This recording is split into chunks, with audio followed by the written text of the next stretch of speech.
കൂട്ടുകാരെ, നമുക്കിന്നൊരു കഥ കേട്ടാലോ? പണ്ട് പണ്ട് ഇംഗ്ലണ്ടിലെ ഹെൻറി രാജാവിന്റെ കൊട്ടാരത്തിൽ മനോഹരമായ ഒരു തടാകമുണ്ടായിരുന്നു.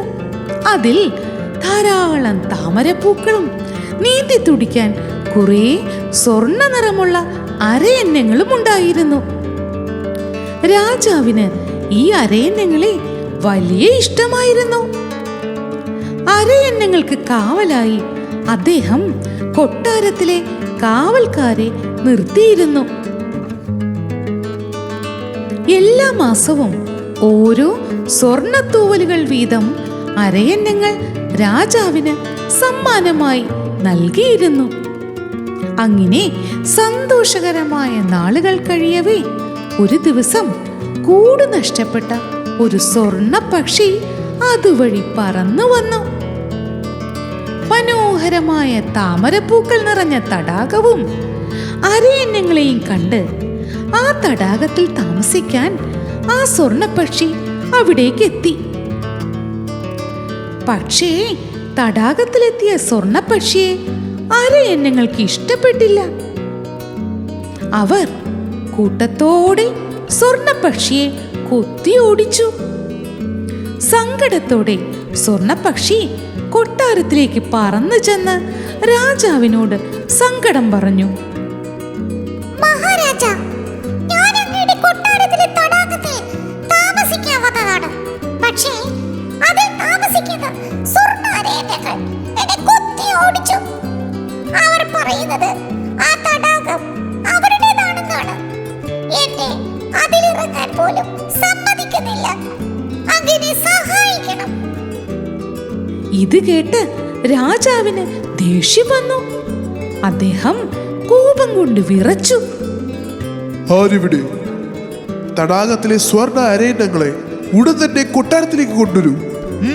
വേഗമാകട്ടെ. അഭയാർത്ഥികൾക്ക് അഭയം നൽകാത്ത അരയന്നങ്ങൾക്കുള്ള ശിക്ഷ നാം നടപ്പാക്കാൻ പോകുകയാണ്. വേഗമാകട്ടെ. ഇത് കേട്ട് ഭടന്മാർ ഒരു വലിയ വടിയുമായി തടാകത്തിലേക്ക് നടന്നു. ദൂരെ നിന്ന് വരുന്ന ഭടന്മാരെ കണ്ട് അരയന്നങ്ങൾക്ക് പേടിയായി. സ്വർണ്ണപ്പക്ഷി നമ്മളെ ചതിച്ചു എന്നാ തോന്നുന്നത്. അവർ വന്ന് നമ്മളെ ഇപ്പൊ തന്നെ കൊട്ടാരത്തിലേക്ക് കൊണ്ടുപോകും. വാ, നമുക്ക് പെട്ടെന്ന് രക്ഷപ്പെടാം. വാ, ദാ ആ ഭടന്മാർ എത്തിക്കഴിഞ്ഞു. വേഗമാവട്ടെ. അവർ പെട്ടെന്ന് തന്നെ അവിടുന്ന് ഒന്നിച്ചു പറന്നു. അവർ ദൂരേക്ക് പറന്ന് രക്ഷപ്പെട്ടു.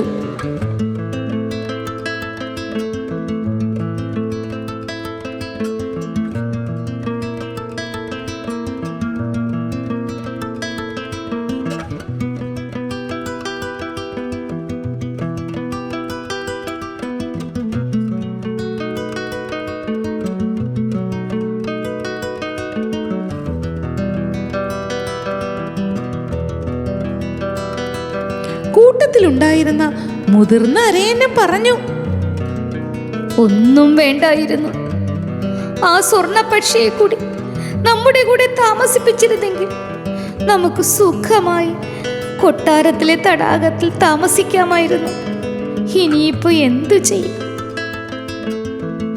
ചെയ്തുപോയ തെറ്റിനെ കുറിച്ചോർത്ത് അവർ സങ്കടപ്പെട്ട് ആ കാട്ടിൽ കഷ്ടപ്പെട്ട് അങ്ങനെ ജീവിച്ചു. കൂട്ടുകാരെ, നാം നമ്മുടെ അടുത്ത് സഹായത്തിനായി എത്തുന്നവരെ ഒരിക്കലും ഓടിച്ചു വിടരുത് കേട്ടോ. നമുക്ക് പറ്റുന്ന സഹായങ്ങൾ അവർക്ക് ചെയ്ത് അവരെ കൂടി ചേർത്ത് പിടിക്കണം കേട്ടോ. Hello friends, if you like our videos, please subscribe to our channel.